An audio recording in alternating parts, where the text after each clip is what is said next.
हम मानते हैं कि इस देश के नागरिकों को शिक्षा, सेहत और रोजगार की जितनी ज़रूरत है, उनके लिए उतनी ही ज़रूरी एक किफ़ायती और सुरक्षित मकान भी। और मकान ऐसा होना चाहिए जो टेंशन नहीं बल्कि सुकून देने वाला। हाल ही में देश में दो महत्वपूर्ण घटनाएं हुई। दोनों घटनाएं दिल्ली एनसीआर की हैं। दोनों के पीछे सुप्रीम कोर्ट की सख्ती है। दिल्ली से सटे हरियाणा के खोरी गांव में सुप्रीम कोर्ट के आदेश पर हजारों अवैध मकानों को हटाया गया, जबकि सुप्रीम कोर्ट ने ही नोएडा में एक बिल्डर के 40 मंजिला अवैध निर्माण को ध्वस्त करने का आदेश दिया। खोरी गांव में जो अवैध निर्माण हुआ वो जंगल के बीच हुआ, लेकिन नोएडा में जो अवैध निर्माण हुआ वो शहर की चकाचौंध के बीच में हुआ।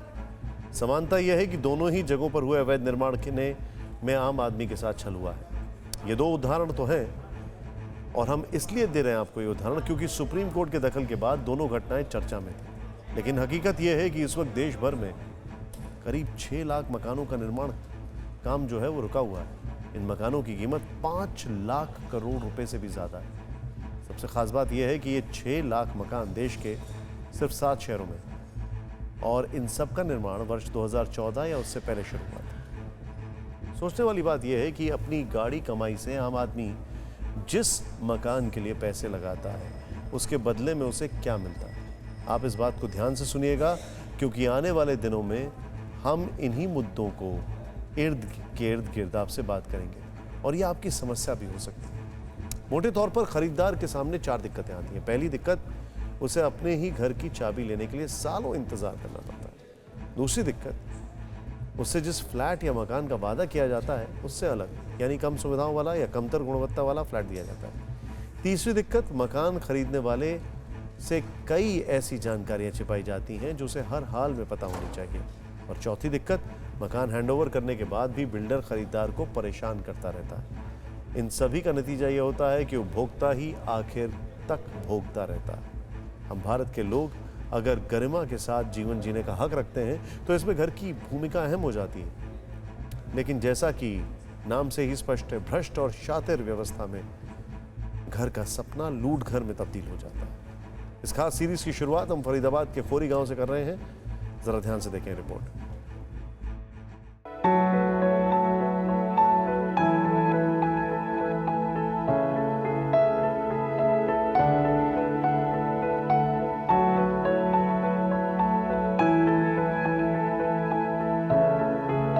जी हमें गांव उजाड़ना चाहते थे, हमसे पहले कहते थे हम कहाँ जाते।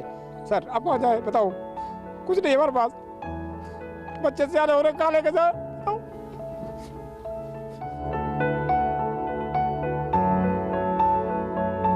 ये पता नहीं कि यहाँ तोड़ेंगे, ये पता होती तो हम क्यों बनाते, हम तो सरकार मना कर देती पहले ही।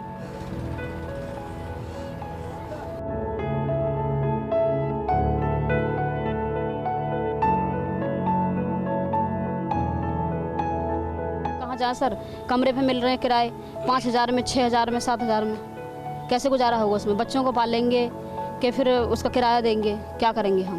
कुछ नहीं, हमारा तो सब बर्बाद हो गया। हम गरीब आदमी की कोई भी नहीं है, इस धरती पे कोई भी नहीं रहा हमारे लिए।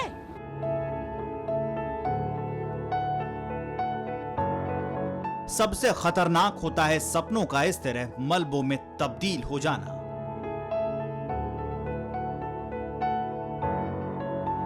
मलबा बनकर बिखरे मकानों वाला ये गांव फरीदाबाद में है।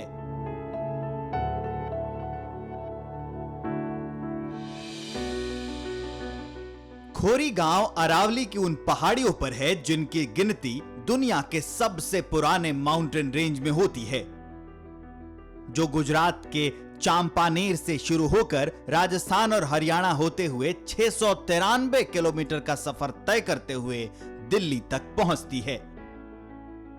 इन जंगलों में बसा खोरी गांव हाल में उस वक्त चर्चा में आया जब 7 जून को सुप्रीम कोर्ट ने आदेश दिया कि वहां जंगल की जमीन पर जो अतिक्रमण है उसे 6 हफ्ते के अंदर हटाया जाए। इसके साथ ही पहले गांव में बिजली के कनेक्शन काटे गए, फिर पानी के टैंकरों को गांव में घुसने से रोका गया और उसके बाद 17 जुलाई से अतिक्रमण हटाने का अभियान शुरू कर दिया गया। गांव में करीब 5,000 घर थे जिनके ऊपर बुलडोजर चला दिया गया और इसी के साथ करीब 10,000 लोगों की आबादी बेघर हो गई।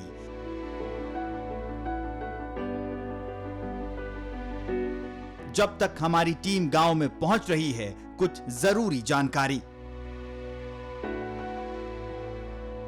जिनके मकान टूटे उनके पास आधार कार्ड हैं, मतदाता पहचान पत्र है, पैन कार्ड भी है, राशन कार्ड है, नगर निगम की तरफ से मिली यहां का पता लिखी प्लेट भी है और सभी लोगों के पास बिजली का बिल भी आ रहा है।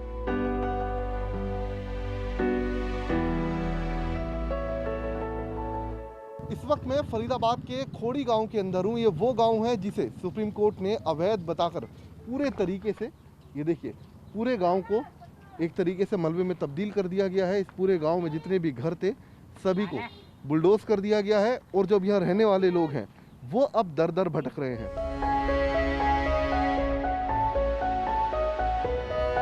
मिलिए खोरी गांव की सीमा से।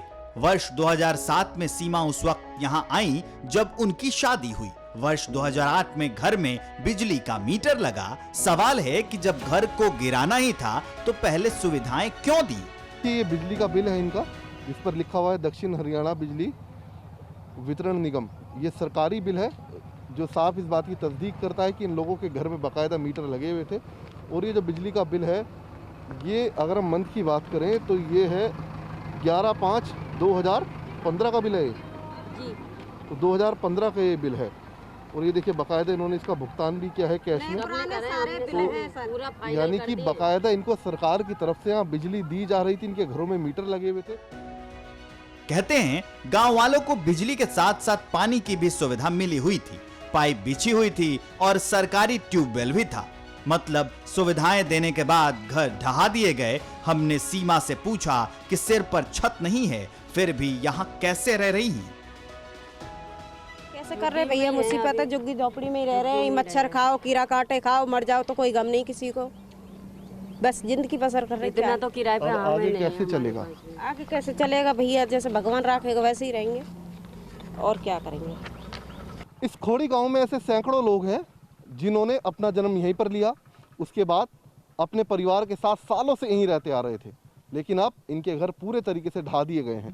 ये देखिए ठीक इसी तरीके से प्रेमलता है, इनका एक घर था लेकिन अब जो घर अब ढह चुका है उस घर में से किसी तरीके से ईंटें चुनकर ये लोग उन्हें बेचकर अपना गुजर बसर करने की कोशिश कर रहे हैं। और ये देखिए ये छोटे छोटे बच्चे हैं इनके जो मजबूर हैं इस तरीके से तिरपाल में खाट पर सोने के लिए। भयंकर गर्मी पड़ रही है और ऐसे में इन बच्चों को अब क्योंकि इनके सर से पूरे तरीके से छत हट चुकी है और अब इसी तरीके से जैसे तैसे ये लोग तिरपाल में अपना गुजर बसर कर रहे हैं। 80 के दशक में इस इलाके में कई ऐसे लोग आकर बसने लगे जो बॉक्साइट की खदानों में मजदूरी करते थे। वर्ष 1992 में पहली बार अरावली की खदानों पर रोक लगाई गई, लेकिन तब तक यहाँ कच्चे मकान काफी संख्या में बन चुके थे।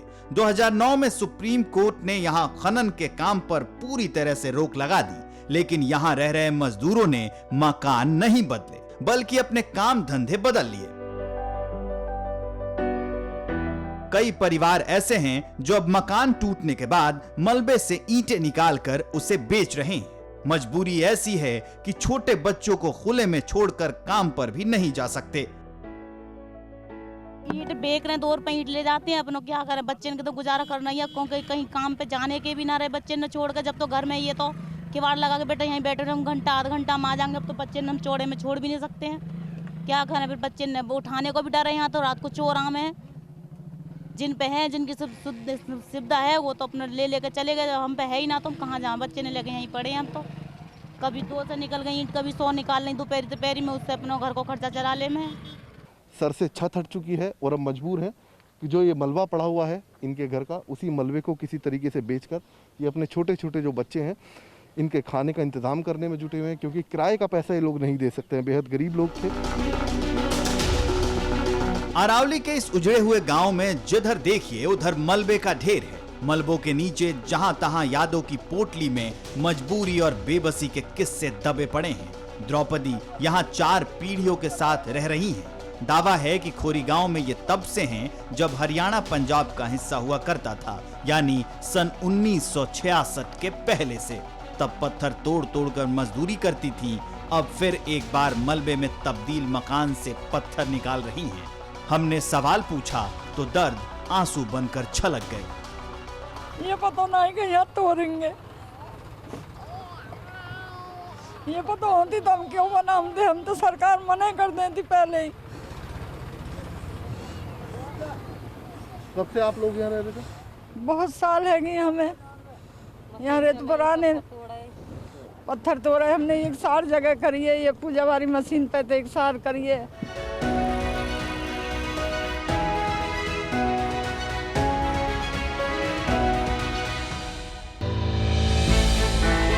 हमने की गलती फिर एक बार, कोरोना ने किया दोबारा प्रहार। मास्क, 2 गज दूरी, करें अपनी सुरक्षा खुद।